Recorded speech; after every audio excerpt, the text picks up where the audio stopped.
ತಮಿಳುನಾಡಿಗೆ ನೀರು ಹರಿಸುವಂತ ಸಿಡಬ್ಲ್ಯೂಎಂಎ ಆದೇಶ ವಿಚಾರ ಕೆಲವೇ ಕ್ಷಣಗಳಲ್ಲಿ ಮಹತ್ವದ ಸರ್ವಪಕ್ಷ ಸಭೆ ವಿಪಕ್ಷಗಳ ಅಭಿಪ್ರಾಯ ಪಡೆದು ಮುಂದಿನ ಕ್ರಮ.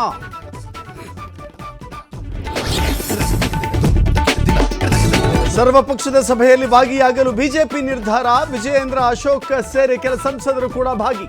ಮೀಟಿಂಗ್ನಲ್ಲಿ ಕಾವೇರಿ ಬಗ್ಗೆ ಬಿಸಿ ಬಿಸಿ ಚರ್ಚೆ.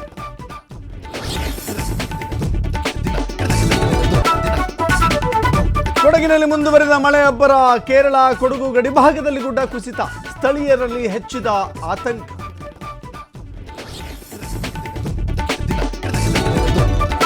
ಋಣಾರ್ಭಟಕ್ಕೆ ಹಾಸನದ ಸಕಲೇಶಪುರದಲ್ಲಿ ಭೂಕುಸಿತ. ಟ್ರಾಕ್ಗೆ ಬಿದ್ದು ಮಣ್ಣು. 7 ರೈಲುಗಳ ಸಂಚಾರ ಸ್ಥಗಿತ.